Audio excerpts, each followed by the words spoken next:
Hello ಸ್ನೇಹಿತರೆ, welcome to info Vistara YouTube channel. So ಈ ವಿಡಿಯೋನಲ್ಲಿ ನಾನು ನಿಮಗೆ ಸರ್ವನಾಮ ಹಾಗೂ ಸರ್ವನಾಮದಲ್ಲಿರುವ ವಿಧಗಳ ಬಗ್ಗೆ ನಾನು ಇಲ್ಲಿ ಎಕ್ಸ್ಪ್ಲೇನ್ ಮಾಡ್ತೀನಿ. ಸೊ ಈ ಸರ್ವನಾಮ ಅನ್ನೋ ಟಾಪಿಕ್ ಕೂಡ ಒನ್ ಆಫ್ ದಿ ಇಂಪಾರ್ಟೆಂಟ್ ಅಂತಲೇ ಹೇಳ್ಬೋದು. ಮೊದಲನೇದಾಗಿ ಸರ್ವನಾಮ ಅಂದರೆ ಏನಪ್ಪ ಅಂತಂದರೆ, ಈಗ ನಾವು ಒಂದು ವಾಕ್ಯದಲ್ಲಿ ಒಮ್ಮೆ ಒಂದು ನಾಮಪದವನ್ನು ಒಂದು ಸಲ ಉಪಯೋಗಿಸ್ತೀವಿ. ಸೊ ಅದೇ ವಾಕ್ಯದಲ್ಲಿ ನಾವು ಅದರ ಬದಲಾಗಿ ಬೇರೆ ಇನ್ನೊಂದು ಪದವನ್ನು ಉಪಯೋಗಿಸ್ತೀವಲ್ವ, ಆ ಬೇರೊಂದು ಪದನೇ ನಾವಿಲ್ಲಿ ಸರ್ವನಾಮ ಅಂತ ಹೇಳ್ತೇವೆ. ಸೊ ಉದಾಹರಣೆಗೆ ಈ ಸೆಂಟೆನ್ಸ್ನ ನಾವಿಲ್ಲಿ ನೋಡ್ಬೋದು. ರಾಮನು ಕಾಡಿಗೆ ಹೋದನು, ಅವನು ದಶರಥನ ಮಗ. ಸೊ ಈ ವಾಕ್ಯದಲ್ಲಿ ನಾವು ನೋಡಿದ್ರೆ ರಾಮನು ಇದು ನಾಮಪದವಾಗಿದೆ, ಮತ್ತು ರಾಮನು ಅಂತ ಸೂಚಿಸೋದಕ್ಕೆ ನಾನು ಇದೇ ಸೆಂಟೆನ್ಸ್ನಲ್ಲಿ ಅವನು ಅಂತ ತೊಗೊಂಡಿದ್ದೀನಿ. ಸೊ ಈ ನಾಮಪದಕ್ಕೆ ಬದಲಾಗಿ ನಾನು ಅವನು ಅಂತ ಉಪಯೋಗಿಸಿದ್ದೀನಲ್ವಾ, ಈ ಪದನ ನಾವು ಸರ್ವನಾಮ ಅಂತ ಹೇಳ್ತೇವೆ. ಸೊ ಇನ್ನು ಸರ್ವನಾಮದಲ್ಲಿ ವಿಧಗಳು ಎಷ್ಟಪ್ಪ ಅಂತಂದರೆ 3 ವಿಧಗಳು. ಒಂದು ಪುರುಷಾರ್ಥಕ, 2 ಪ್ರಶ್ನಾರ್ಥಕ ಹಾಗೂ 3ನೇದು ಆತ್ಮಾರ್ಥಕ. ಇನ್ನು ಪ್ರಶ್ನಾರ್ಥಕದಲ್ಲಿ ಮತ್ತೆ ವಿಧಗಳಿವೆ. ಒಂದು ಉತ್ತಮ ಪುರುಷ, ಇನ್ನೊಂದು ಮಧ್ಯಮ ಪುರುಷ, 3ನೇದು ಪ್ರಥಮ ಪುರುಷ, 4ನೇದು ಅನ್ಯ ಪುರುಷ. ಸೊ ಹಾಗಾದರೆ ಈ ಪುರುಷಾರ್ಥಕ ಸರ್ವನಾಮ ಅಂದ್ರೇನು, ಪ್ರಶ್ನಾರ್ಥಕ ಸರ್ವನಾಮ ಅಂದ್ರೇನು, ಆತ್ಮಾರ್ಥಕ ಸರ್ವನಾಮ ಅಂತಂದ್ರೇನು ಅಂತ ನೋಡೋಣ ಬನ್ನಿ. ಮೊದಲನೇದಾಗಿ ಪುರುಷಾರ್ಥಕ ಸರ್ವನಾಮ.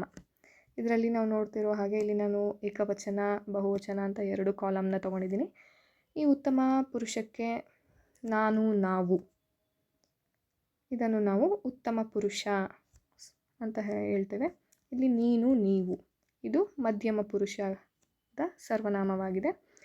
ಅವನು ಅವಳು ಅವರು, ಇವು ಪ್ರಥಮ ಪುರುಷ ಆಗಿದೆ. ಇದು ಅದು ಇದು, ಇದು ಅನ್ಯ ಪುರುಷ ಸರ್ವನಾಮಗಳಾಗಿವೆ. ಕೆಲವೊಮ್ಮೆ ಏನಾಗುತ್ತೆ ಅಂತಂದರೆ ಸ್ನೇಹಿತರೆ, ಈ ಅನ್ಯ ಪುರುಷ ಸರ್ವನಾಮಗಳನ್ನು ಸಹ ನಾವು ಪ್ರಥಮ ಪುರುಷ ಸರ್ವನಾಮ ಅಂತ ಹೇಳ್ತೇವೆ. ಯಾವ ಒಂದು ಸಿಚುವೇಷನ್ನಲ್ಲಿ ನಾವು ಅನ್ಯ ಪುರುಷ ಸಮಾಸವನ್ನು ಪ್ರಥಮ ಪುರುಷ ಅಂತ ಹೇಳ್ತೇವೆ ಅಂತಂದರೆ, ಈಗ ನಿಮಗೆ ಅದು ಯಾವ ಸರ್ವನಾಮ ಅಂತ ಕೊಟ್ಟಾಗ ಈಗ ಆಪ್ಷನ್ಸ್ನ ಕೊಡ್ತಾರೆ.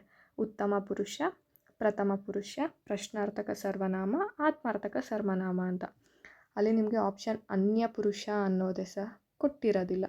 ಅಂತಹ ಟೈಮ್ನಲ್ಲಿ ನೀವು ಇದನ್ನು ಪ್ರಥಮ ಪುರುಷ ಅಂತ ಕನ್ಸಿಡರೇಷನ್ ಮಾಡ್ಬೋದಾಗಿದೆ. ಸೊ ಅನ್ಯ ಪುರುಷ ಅಂತ ಕೊಟ್ಟಿದ್ದರೆ ಅನ್ಯ ಪುರುಷನಿಗೆ ಕರೆಕ್ಟ್ ಆನ್ಸರ್ ಆಗುತ್ತೆ. ಇಫ್ ಇನ್ ಕೇಸ್ ಅನ್ಯ ಪುರುಷ ಕೊಟ್ಟಿಲ್ಲ ಅಂತಂದರೆ ಅದು ಪ್ರಥಮ ಪುರುಷ ಆಗುತ್ತೆ.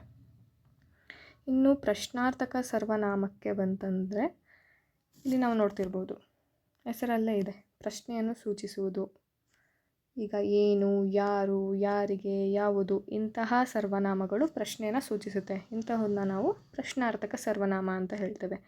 ಇನ್ನು ಆತ್ಮಾರ್ಥಕ ಸರ್ವನಾಮಕ್ಕೆ ಬಂತಂದರೆ ತಾನು, ತಾವು, ತನ್ನ, ತಮ್ಮದು, ತನ್ನದು ಇಂತಹ ಪದಗಳನ್ನು ನಾವು ಆತ್ಮಾರ್ಥಕ ಸರ್ವನಾಮ ಅಂತ ಹೇಳ್ತೇವೆ.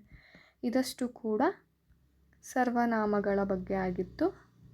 ಇನ್ನೂ ಯಾರ್ಯಾರು ನಮ್ಮ ಚಾನಲ್ನ ಸಬ್ಸ್ಕ್ರೈಬ್ ಮಾಡಿಲ್ಲ ಅವರು ನಮ್ಮ ಚಾನಲ್ನ ಸಬ್ಸ್ಕ್ರೈಬ್ ಮಾಡ್ಕೊಳ್ಳಿ ಅಂತ ಹೇಳ್ತಾ, ಇನ್ನೇನು ಕೆಲವೇ ದಿನಗಳು ಮಾತ್ರ ಬಾಕಿ ಇದೆ ಕಡ್ಡಾಯ ಕನ್ನಡ ಪರೀಕ್ಷೆಗೆ. ಹಾಗಾಗಿ ನಾವು ಅಪ್ಲೋಡ್ ಮಾಡಿದಂತಹ ವಿಡಿಯೋಗಳು ನಿಮಗೆ ರೀಚ್ ಆಗಬೇಕು ಅಂತಂದರೆ ಆದಷ್ಟು ಬೇಗ ನಮ್ಮ ಚಾನಲ್ನ ಸಬ್ಸ್ಕ್ರೈಬ್ ಮಾಡ್ಕೊಳ್ಳಿ.